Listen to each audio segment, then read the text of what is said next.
ಕಬ್ಬುಗಳಿಗೆ ಬೆಂಬಲ ಬೆಲೆ ವಿಚಾರಕ್ಕೆ ರೈತರ ಪ್ರತಿಭಟನೆಯ ಹಿನ್ನೆಲೆಯಲ್ಲಿ ಇವತ್ತು ಸಿದ್ದರಾಮಯ್ಯ ಇದು ಉದ್ದಟತನದ ಪರಮಾವಧಿ ಅಂತ ಹೇಳಿ ಮಾತನಾಡಿದ್ದಾರೆ. ದಾವಣಗೆರೆಯಲ್ಲಿ ಕೇಂದ್ರ ಸಚಿವ ಸೋಮಣ್ಣ ಅವರು ವಾಗ್ದಾಳಿಯನ್ನ ಮಾಡಿರುವಂಥದ್ದು. ಸಿದ್ದರಾಮಯ್ಯ ಅವರೇ ಹಾರಿಕೆ ಉತ್ತರವನ್ನ ಕೊಡೋದನ್ನ ಬಿಡಿ ಅಂತ ಹೇಳಿ ಸಿದ್ದರಾಮಯ್ಯ ಅವರ ಹೇಳಿಕೆ ವಿಚಾರಕ್ಕೆ ಸಂಬಂಧಪಟ್ಟ ಹಾಗೆ ಇನ್ನು ಸೋಮಣ್ಣ ಅವರು ವಾಗ್ದಾಳಿಯನ್ನ ನಡೆಸಿದ್ದಾರೆ.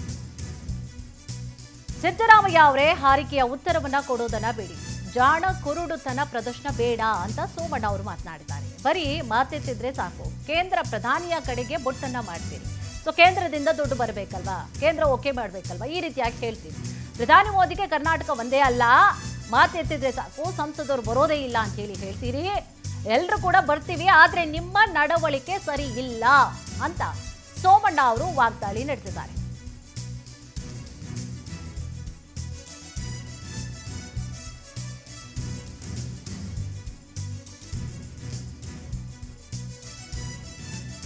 ಕಬ್ಬು ಬೆಳೆಗೆ ಬೆಂಬಲ ಬೆಲೆ ವಿಚಾರಕ್ಕೆ ಸಂಬಂಧಪಟ್ಟ ಹಾಗೆ ರೈತರು ಏನ್ ಪ್ರತಿಭಟನೆಯನ್ನ ಮಾಡ್ತಾ ಇದ್ದಾರೆ. ಈ ಒಂದು ಹಿನ್ನೆಲೆಯಲ್ಲಿ ಇದು ಸಿದ್ದರಾಮಯ್ಯ ಅವರ ಉದ್ದಟತನದ ಪರಮಾವಧಿ ಅಂತ ಹೇಳಿ ವಾಗ್ದಾಳಿ ನಡೆಸಿದ್ದಾರೆ.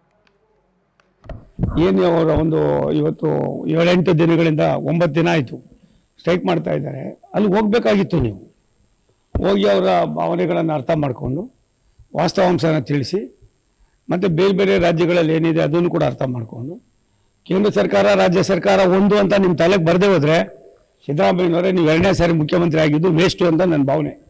ಮೊದಲು ನೀವು ಗೂಬೆ ಕೂರಿಸೋದನ್ನು ಬಿಟ್ಟು ನಿಮ್ಮ ಕರ್ತವ್ಯ ನೀವು ಮಾಡಿ, ಅದು ಮಾಡಿಬಿಟ್ಟು ಬನ್ನಿ ಅಲ್ಲಿಗೆ ಪ್ರಧಾನಿಗಳನ್ನ ಭೇಟಿ ಮಾಡಿ. ಅದನ್ನು ಬಿಟ್ಟು ಎಲ್ಲ ಒಂದು ಕಡೆ ಎಲ್ಲದಕ್ಕೂ ಕೂಡ ಬರೀ ಆರ್ಕೆ ಉತ್ತರ ಕೊಡೋದು, ಮತ್ತು ಇದು ಒಂದು ಒಳ್ಳೆ ಉದ್ದಟತನದ ಪರಮಾವಧಿ. ಇದು ಆಗಬಾರ್ದು. ಇದು ಒಂದು ಸಿದ್ದರಾಮಯ್ಯನವರು ಆರ್ಕೆ ಉತ್ತರ ಕೊಡೋದು ಬಿಟ್ಟು ಜಾಣ ಕೂಡ